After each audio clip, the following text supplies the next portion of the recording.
Assalamualaikum and good evening. We are from group F1 and today we are going to present to you about case study F, which is glucose sensor. People with diabetes need to monitor their blood glucose level regularly. The usual method, which is finger pricking, can be painful and inconvenient. Implantable glucose sensor offer a better solution by allowing continuous monitoring. However, these sensors often stop working properly after some time in the body. In this presentation, we will look at why the sensor lose function, explore ways to solve this problem, review how to test the sensor for its safety, and suggest a new design for better sensor. Now let's talk about why implantable glucose biosensor lose their function over time. First, we have the foreign body reaction, or known as FBR. When the sensor is implanted, the body treats it like a threat and triggers an immune response. Over time, this leads to a formation of fibrous tissue around the sensor. This tissue acts like a barrier, isolating the sensor from the interstitial fluid and reducing its access to glucose, making it harder for the sensor to do its job. Second, there's material degradation. Inside the body, the sensor is constantly exposed to harsh conditions like oxidative stress and moisture. If the sensor is made from materials that aren't fully biocompatible, this condition can break it down, reducing its effectiveness. Lastly, we have enzyme degradation. Most glucose sensors rely on enzymes like glucose oxidase, but these enzymes are sensitive. They can be damaged in changes in pH, temperature, or prolonged contact with body fluids. When the enzyme degrades or loses activity, the sensor's ability to detect glucose accurately also drops. So, these three factors, which is foreign body reaction, material degradation, and enzyme breakdown, are the main reason implantable glucose biosensors stop working effectively over time. Three main ways to prevent the failure of implantable glucose sensors. These methods are important to make sure the sensor works well for a long time inside the body. Let us begin. Method number 1 is using a local drug delivery system. When a sensor is placed inside the body, the immune system may react by causing swelling or forming tissue around the sensor. This can stop glucose from reaching the sensor and reduce its accuracy. To counter this problem, we can cover the sensor with a special drug coating. This coating slowly releases medicines like dexamethasone and corticosteroid, which help to reduce inflammation and stop tissue from growing around the sensor. This helps the sensor to keep working properly. Let's move to the next. The second method is covering the sensor with a semi-permeable membrane. The second method is to cover the sensor with a thin, which is the special membrane.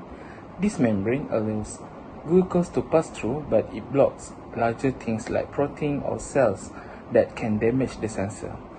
By doing this, the sensor stays clean and accurate for a longer time. For the last method is using strong or safe material.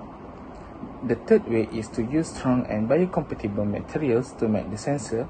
This means using materials that are safe for the body and do not break down easily. Some examples are silicone elastomer, fluoropolymers, and graphene-based material. These materials help the sensor to stay stable and reliable even after being inside the body for a long time. For conclusion, there are three ways to prevent glucose sensor failure, which is using drug-releasing coating and to reduce body reaction.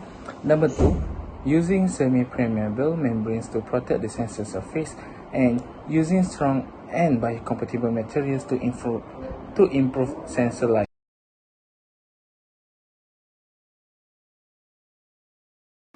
Assalamualaikum and good day everyone.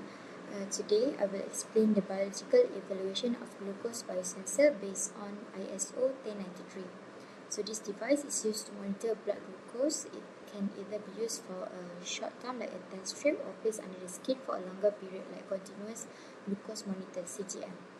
which is since it comes into contact with blood or subcutaneous tissue and sometimes stay in body for longer than 30 days, it needs to go through biological evaluation to make sure it's safe and biocompatible.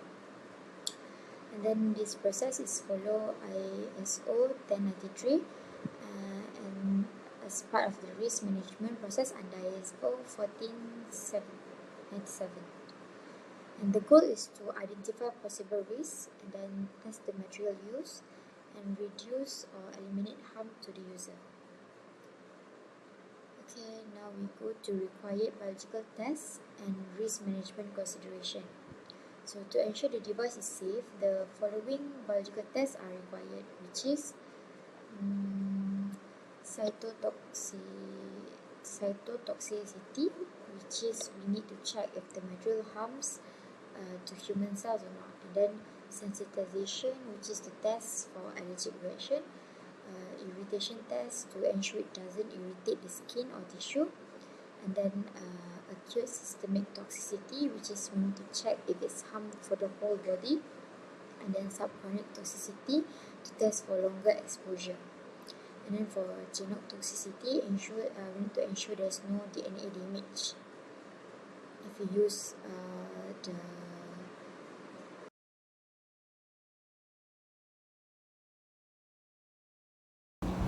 So the question 4 is about developing an implantable blood glucose sensor. So let's go through the main components and key design consideration. Firstly, the implantable blood glucose sensor system is made up of 3 components which are an implantable sensor.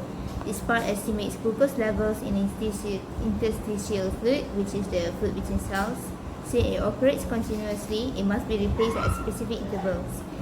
The second one is transmitter. The sensor sends data to the transmitter, which is responsible for transmitting glucose reading to the user. And finally, the receiver. The receiver displays the glucose reading that could be accessed through a smartphone app, an insulin pump, or any compatible monitoring device. Now, let's go through the design consideration. It includes 3 key biomaterial properties, which are chemicals, morphological, and mechanical. First, the chemical properties. The biomaterial used must be biocompatible. It should not trigger immune response or inflammation in the body. The second one is non-toxic. It must not release harmful substance into the body. And lastly, it chemically stable. It should resist degradations caused by exposure to bodily fluids like salts and enzymes. Next, we consider morphological properties which affect how the device interacts with tissue. It should have a nano-textured surface to resist protein folding. The porosity is important for tissue integrations and glucose diffusion. And lastly, a smooth surface helps reduce tissue irritations, improving the patient comfort.